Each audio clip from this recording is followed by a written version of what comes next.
Oh, face à face. Thank you, Lord. Thank you, Jesus. Thank you, Holy Ghost. Nous continuons avec notre étude intitulée Symbolique versus authentique. Aujourd'hui, nous sommes à la deuxième partie et nous croyons que le Seigneur va encore vous éclaircir à travers cette suite. Vous savez, c'est pas parce que certaines choses que nous avons pratiquées dans le passé a apporté un résultat que cette chose est la vérité. Parce que peu importe ce que vous faites, tu vois toujours un résultat, soit positif ou négatif. Ce n'est pas parce que quelque chose que vous avez pratiqué dans le passé a apporté un résultat que cela a tourné autour de la vérité. C'est la raison pour laquelle nous sommes sur Jésus-Christ ou l'hysope, symbolique ou authentique. Et dans l'Ancien Testament, nous avons déjà expliqué que la purification se faisait avec l'hysope et ses différents constituants. Et nous avons dit les quatre choses qui ont fait ou permis à ce que l'hysope soit mentionné et les raisons pour lesquelles l'hysope a été mentionné. Et la purification avec l'hysope et ce qui va avec est une prescription périmée, dépassée par l'arrivée de Jésus-Christ de Nazareth. Cela veut dire que lorsque Dieu quitte d'un endroit, lorsque Dieu quitte d'une chose, c'est le diable qui la remplace. Donc quiconque continue à pratiquer ce genre de choses sont simplement des ignorants et des occultistes. C'est ça. C'est des ignorants et des occultistes qui continuent à pratiquer ce genre de choses. Parce que le mode de fonctionnement n'est plus le même. La purification de la lèpre ne se fait plus avec l'hysope, le cramoisi, etc. Ça se fait par Jésus-Christ, le sang de Jésus. C'est le cas de le dire quand nous lisons par exemple Matthieu chapitre 8, à partir du verset 1 jusqu'à 3.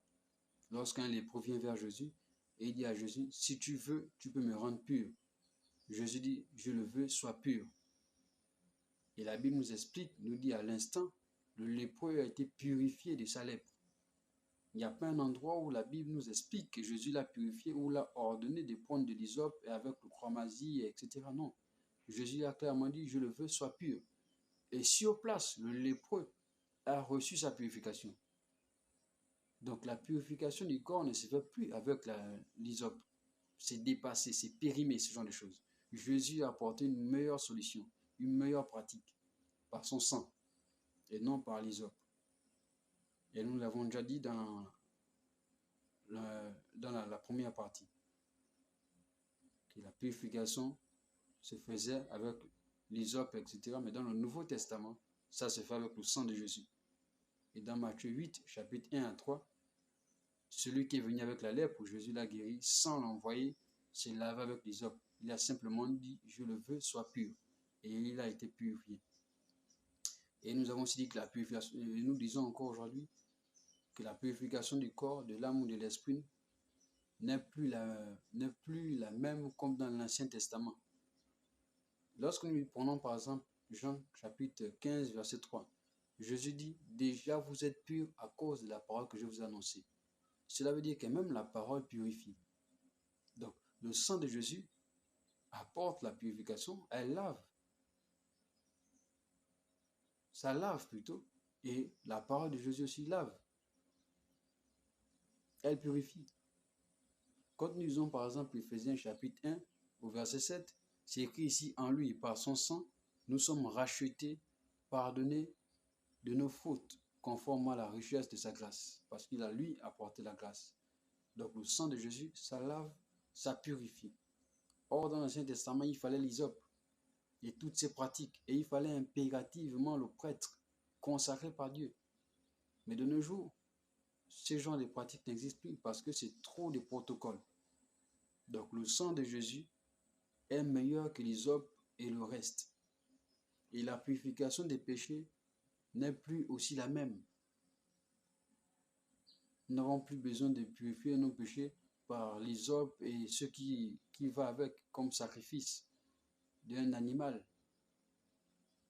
Quand nous lisons par exemple Hébreux chapitre 10, verset 21 à 22, ou encore Actes chapitre 22, verset 16, ou 1 Jean chapitre 1, verset 7, nous découvrons que la purification des péchés s'est faite avec le sang de Jésus-Christ. Et seulement avec le sang de Jésus. le pardon des péchés avec le sang de Jésus. Et cela ne se fait plus avec le sacrifice d'un animal et l'hysope, etc. La purification des péchés se trouve déjà dans le sang de Jésus. Et Jésus est supérieur au sang des animaux. Jésus est supérieur à l'hysope. Jésus est supérieur au sel que certaines personnes vous prescrivent d'utiliser. Jésus est supérieur à tous ce genre de choses. Il est au-delà d'eux. Et il y a un verset que certaines personnes donnent une mauvaise interprétation et pratiquent encore ces différentes choses. L'hysope.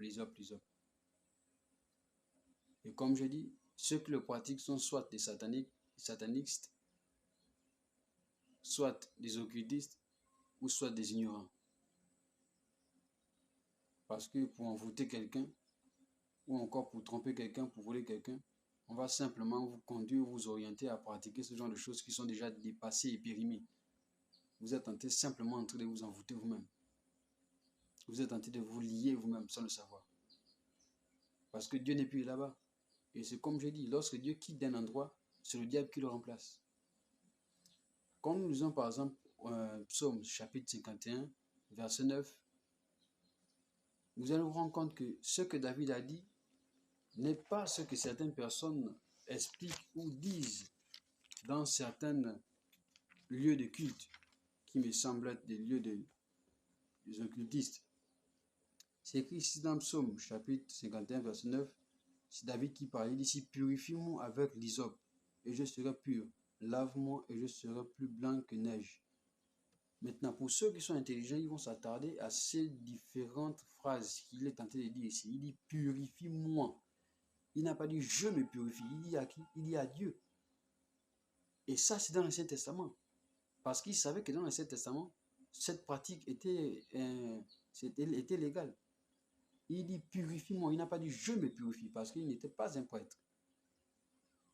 Et il n'y avait que les prêtres qui faisaient ce genre de choses. Il dit purifie-moi. Il dit à Dieu purifie-moi avec l'hysope. Il n'a pas dit je me purifie. Et il dit encore lave-moi. Il n'a pas dit je me lave. Donc cela veut dire que ce n'est pas en fait une pratique que lui-même il a voulu faire ou que lui-même il a fait. Il a fait. Il dit à Dieu purifie-moi et lave-moi. C'était une prière, c'était un cœur de repentance qui était en train de s'exprimer ici. Contrairement à certaines personnes qui vont dire oh je me purifie avec l'hysope. Non, David n'a pas dit je me purifie avec l'hysope. Il a dit à Dieu purifie-moi. Parce que lorsque vous tournez ce verset dans un mauvais sens, vous trompez, vous envoûtez plusieurs personnes. Et vous serez sanctionné évidemment par ça, par Dieu avec ce genre de pratiques. Cela veut dire que ceux qui le font ne comprennent même pas le sens, la direction de la phrase. Ils ne comprennent pas l'esprit du message. Ils ne comprennent rien. Et c'est ce que certaines personnes pratiquent comme chose.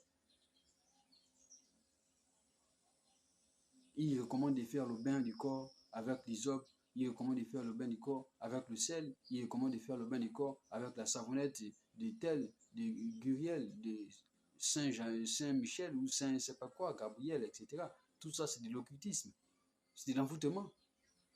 Ils recommandent de faire le bain du corps avec l'eau, etc. C'est littéralement un rituel d'envoûtement pour voler, pour voiler des âmes et garder en esclavage. C'est pourquoi plusieurs chrétiens ne brillent pas, plusieurs chrétiens ne rayonnent pas, plusieurs chrétiens n'impactent pas, plusieurs chrétiens n'influencent pas, parce qu'ils sont déjà voilés, ils sont déjà envoûtés. Pour aujourd'hui, nous allons nous arrêter là et nous allons continuer prochainement. Que le Seigneur vous bénisse.